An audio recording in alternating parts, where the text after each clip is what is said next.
Shalom Bapak Ibu Saudara, pagi hari ini saya akan membawakan renungan firman Tuhan dengan tema apa yang sedang kita kejar. Ada beberapa hal dalam firman Tuhan mengajarkan kepada kita tentang apa yang harus kita kejar.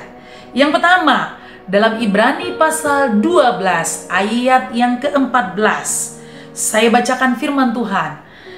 Berusahalah hidup damai dengan semua orang dan kejarlah kekudusan, sebab tanpa kekudusan tidak seorang pun dapat melihat Tuhan.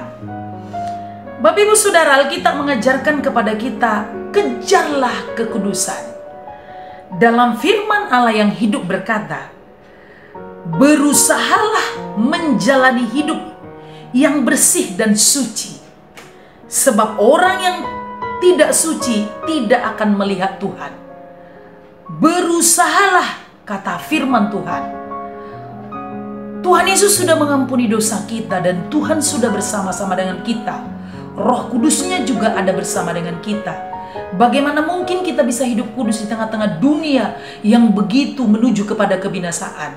Tetapi firman Tuhan berkata, kita bisa hidup kudus karena Roh Kudus memampukan kita. Ketika Roh Kudus tinggal bersama dengan kita, maka Dia memampukan kita untuk hidup kudus seturut dengan standarnya kebenaran firman Tuhan, yaitu kekudusan ilahi. Bapak Ibu Saudara yang dikasihi oleh Tuhan, itu yang pertama. Yang kedua, dalam 1 Korintus 14 ayat yang pertama, saya bacakan kepada kita semuanya. Kejarlah kasih itu dan usahakanlah dirimu memperoleh karunia-karunia roh, terutama karunia untuk bernubuat. Alkitab mengajarkan kepada kita dalam firman Allah yang hidup jelas dikatakan, ya, jadikanlah kasih itu menjadi tujuan saudara yang terutama. Jadikanlah kasih itu menjadi tujuan saudara yang terutama. Berarti itu menjadi tujuan kita. Apa itu kasih? 1 Korintus pasal 13 ayat yang keempat sampai selanjutnya saya bacakan. Apa itu kasih? Kasih itu sabar.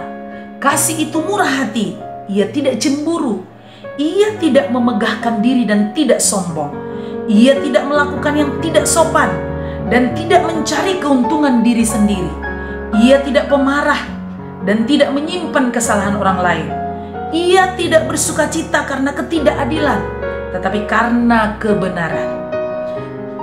Ia menutupi segala sesuatu, percaya segala sesuatu, mengharapkan segala sesuatu, sabar menanggung segala sesuatu. Jelas sekali dikatakan, kasih itu harus bertumbuh dalam kehidupan kita. Alkitab jelas mengatakan juga, kasih itu tidak berkesudahan. Nubuat akan berakhir, bahasa roh akan berhenti, pengetahuan akan lenyap. Bahkan dikatakan dalam 1 Korintus 13 ayat yang ke-13.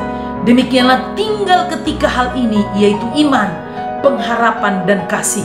Dan yang paling besar di antaranya ialah kasih.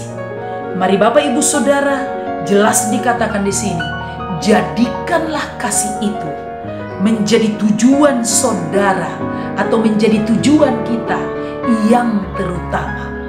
Yang ketiga, dalam 2 Timotius 2 ayat 22b, Alkitab berkata kepada kita, kejarlah keadilan, kesetiaan, kasih, dan damai bersama-sama dengan mereka yang berseru kepada Tuhan dengan hati yang murni. Dikatakan di situ, kejarlah keadilan, kesetiaan, kasih, dan damai sejahtera. Dalam firman Allah yang hidup jelas dikatakan, tetaplah dekat dengan kebenaran itu. Atau dengan kata lain, tetaplah dekat hanya bersama dengan Tuhan.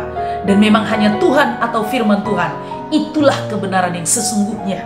Dalam bahasa Indonesia masa kini berkata, berusaha hidup dalam kebenaran itu. Kemudian setia dalam ajaran firman Tuhan.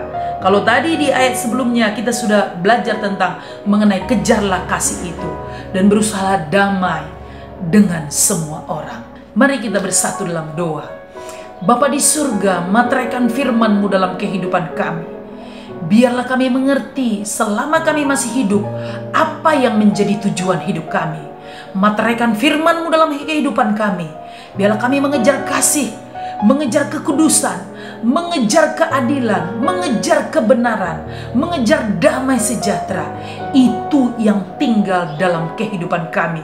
Dan terus kami bertumbuh mengarah kepada Kristus. Dalam nama Tuhan Yesus kami berdoa. Amin.